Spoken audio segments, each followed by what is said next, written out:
পর এবার ইডির তল্লাশি চন্দন লৌহের বাড়িতে। সন্দীপ ঘোষ ঘনিষ্ঠ চন্দন লৌহের বাড়িতে এই মুহূর্তে ইডির আধিকারিকরা গিয়ে পৌঁছেছেন একেবারে সরাসরি। আমাদের প্রতিনিধি সৈকত আমাদের সঙ্গে রয়েছে, জানবো সৈকত।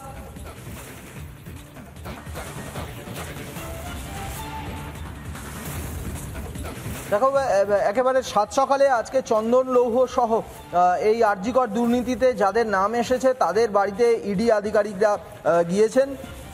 এই মুহূর্তে চন্দন লৌহের বাড়িতে সাত সকালে পৌঁছানোর পর প্রায় ঘন্টা দেড়েক সেখানে ইন্টারোগেশন এবং এক্সামিনেশনের পর এখন চন্দন লৌহের ছেলেকে সঙ্গে নিয়ে ইডির একটি টিম বেরিয়েছে। যতদূর সম্ভব যেটা জানা যাচ্ছে যে এই চন্দন লৌহ দিনে দুবার ব্যবহার করো স্টপেজ ক্রিম আর নিজেকে রাখো evergreen কেয়াশেক aroma therapy stoppage cream আর খুঁজে পাও নতুন আমিকে। এই চন্দন লৌহের মাধ্যমে আরজিকরের দুর্নীতি যেভাবে ছড়িয়েছিল, আরও যাদের কানেকশনস রয়েছে সেই রকম একটা পয়েন্টেই ইডির গাড়ি এগিয়ে চলেছে। এই যে আরজিকরের দুর্নীতি, এই দুর্নীতিতে অন্যতম গুরুত্বপূর্ণ একটা ব্যক্তি এই চন্দন লৌহ, বা বলা ভালো তার স্ত্রী ক্ষমা লৌহের নাম আছে ইডির দায়ের করা যে ইসিআইআর, সেই ইসিআইআরে এই ক্ষমা লৌহের নাম আছে। সিবিআই যে এফআইআর করেছিল তাতেও নাম আছে।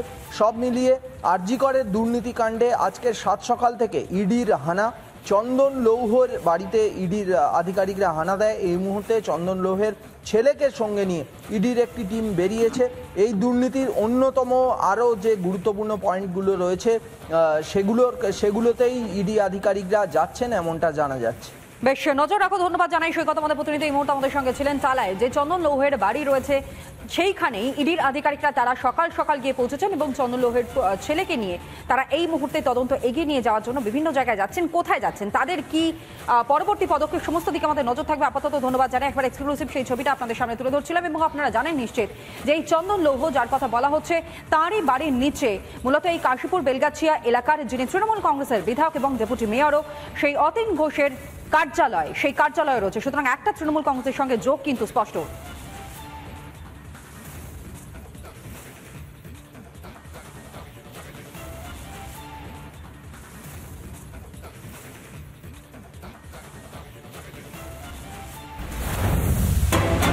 পাশাপাশি আপনাদেরকে জানাই আরজিকর হাসপাতালে দুর্নীতিকাণ্ডে ইডির তল্লাশি এবং চিনার পার্কে সন্দীপ ঘোষের পৈতৃক বাড়িতে সেখানে ইডির আধিকারিকরা তারা পৌঁছে গিয়েছেন। এক্সক্লুসিভ সেই ছবি দেখাচ্ছি আপনাদেরকে। ঘোষ ভিলা, যে ঘোষ ভিলার কথা প্রথম রিপাবলিক বাংলা আপনাদের সামনে তুলে ধরেছিল, যে একাধিক সম্পত্তি সন্দীপ ঘোষের, সেই পৈতৃক বাড়িতে এই মুহূর্তে ইডি। আনন্দমোহন আমাদের প্রতিনিধি আমাদের সঙ্গে। আনন্দমোহন, ইডির আধিকারিকরা তারা এই মুহূর্তে পৌঁছে গিয়েছেন সেখানে, তথ্য দাও কি হচ্ছে এখন।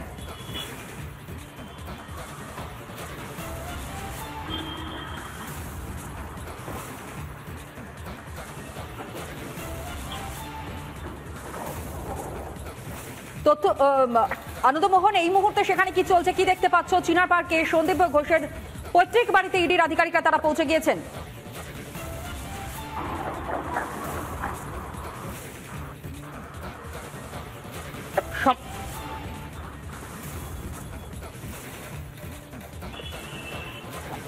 সম্ভবত আমাদের সঙ্গে যোগাযোগ বিচ্ছিন্ন হয়েছে আমাদের প্রতিনিধির, কিন্তু আরো একবার আপনাদেরকে জানাই যে হাতিয়ারাতে এই সন্দীপ ঘোষের পৈতৃক বাড়ি এবং সেই ঘোষ ভিলাতে এই মুহূর্তে ইডির আধিকারিকরা তারা পৌঁছে গিয়েছেন।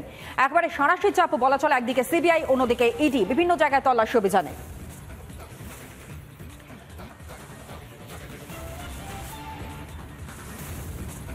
বিরতিতে যাওয়ার আগে আপনাদেরকে জানিয়েছিলাম যে আন্দোলনরত জুনিয়র চিকিৎসকেরা 4টে শর্তের কথা বলেছেন, কিন্তু সেই শর্ত আদৌ কি রাজ্য সরকারের পক্ষ থেকে মানা হবে জানিয়ে আমরা প্রশ্ন তুলছিলাম।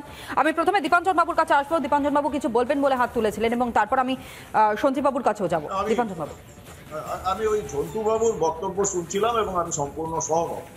এখানে আদালত অবমাননার ব্যাপারটা আসবে না, কারণ যেটা বলেছিলেন মহামান্য সুপ্রিম কোর্টের প্রধান বিচারপতি, সেখানে উনি একসঙ্গে দুটো কথা বলেছেন, যে আপনারা ডিউটিতে জয়েন করুন, ফিরে যান আগামীকাল বিকেল 5টার মধ্যে, এবং রাজ্য সরকারকে বলা হয়েছিল যে আপনারা নিরাপত্তা সুনিশ্চিত করুন। এবং নিরাপত্তা সুনিশ্চিত করতে কি দুটো সিভিক ভলেন্টিয়ার লাগিয়ে দেবে, খুব বেশি হলে কলকাতা পুলিশ অথবা সিআইএসএফ। নিরাপত্তা সেই লোকগুলোর কাছ থেকে যাদের নাম স্বাস্থ্য সচিব বা ডিএমই বা এই বিরূপাক্ষ অবিন, এবং এটা সারা বাংলাতে ছড়িয়ে গেছে। আসল ভয়টা তো ওইখানে, কোনো চোর চুরি করতে যাচ্ছে না, আসল ভয় সর্ষের ভেতরে ভূত। আর সেই ভূতটা তাড়ানোর যদি দাবি থাকে জুনিয়র ডাক্তারদের, তাতে অন্যায় কিছু নেই। পরিষ্কার যে 30 জন বলা হচ্ছে যে যতগুলো মেডিকেল কলেজ রয়েছে প্রত্যেকটা রিপ্রেজেন্টেটিভ থাকতে হবে, কারণ প্রত্যেকটা মেডিকেল কলেজের সমস্যা আলাদা, নিরাপত্তার সমস্যা। সেখানে একজন দুজনকে কি করে বলবেন? প্রতিনিধিত্ব তো সবার থাকতে হবে। কলকাতা পুলিশ কমিশনারকে তো শুধু জুনিয়র ডাক্তাররা বলছেন না, হাইকোর্টের মহামান্য প্রধান বিচারপতি, সুপ্রিম কোর্টের মহামান্য প্রধান বিচারপতি, ডিভিশন বেঞ্চ সবাই অনাস্থা প্রকাশ করেছে। আপনি ভুলে যান বাংলা, ভারতবর্ষ বা বিদেশ, সারা পৃথিবীর কথা ভুলে যান।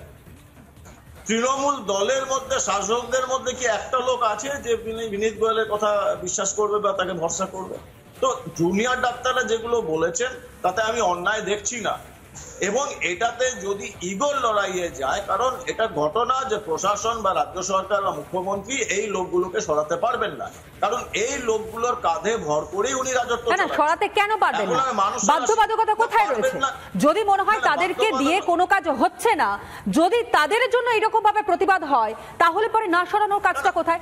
এই যে দীপাঞ্জন বাবু, আমি আসবো, কিন্তু 5 দফা যে দাবির কথা বলা হচ্ছে এটা কতটা যুক্তিসঙ্গত তা আপনারা শুনলেও হয়তো বুঝতে পারবেন। 5 দফা দাবির মধ্যে 1 নম্বর দাবি যেটা আন্দোলনরত জুনিয়র চিকিৎসকেরা তারা করছেন, এই যে দৃষ্টান্তমূলক শাস্তি, অর্থাৎ যারা অপরাধী তাদেরকে দৃষ্টান্তমূলক শাস্তি দিতে হবে, অর্থাৎ অভয়ের বিচারের দাবি হচ্ছে তাদের প্রথম দফার দাবি। এবং 2 নম্বর যে দাবি তারা করছেন, আর কারা কারা এই ঘটনার সঙ্গে যুক্ত রয়েছেন তা প্রকাশ্যে আনা হোক। পুলিশ কমিশনারের ইস্তফা, পদত্যাগ তারা দাবি করেছেন, এটা 3 নম্বর দাবি। এবং 4 নম্বর দাবি চিকিৎসকদের নিরাপত্তা সুনিশ্চিত করা।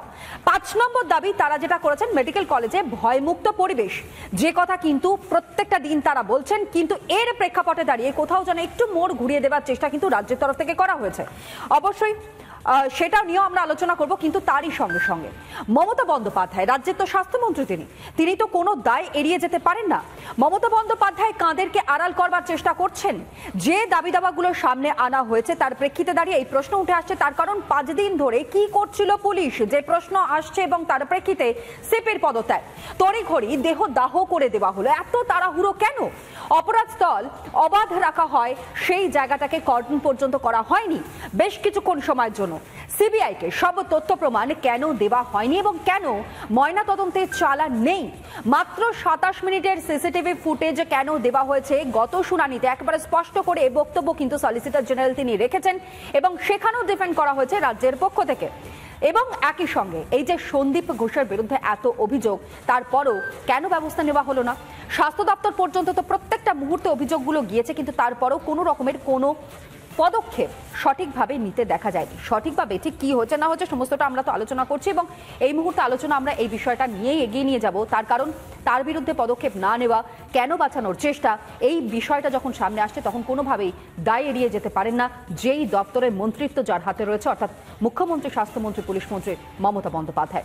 সঞ্জীববাবুর কাছে আসে। সঞ্জীববাবু, 5টা দফা আপনারা যেটা দাবি করেছেন সেটা তো একেবারে ন্যায্য, কিন্তু গতকাল দেখলাম চন্দ্রিমা ভট্টাচার্য তিনি যখন বক্তব্য রাখলেন তিনি বললেন ডাক্তারদের নাকি একটাই দাবি, যেটা মুখ্য দাবি ছিল, তা হচ্ছে তাদের নিরাপত্তা, তাদের সুরক্ষা। প্রথম দাবি তারা কিন্তু রেখেছেন অভয়ের বিচার। দেখুন, কতগুলো জিনিস তো বারবার বলা হচ্ছে।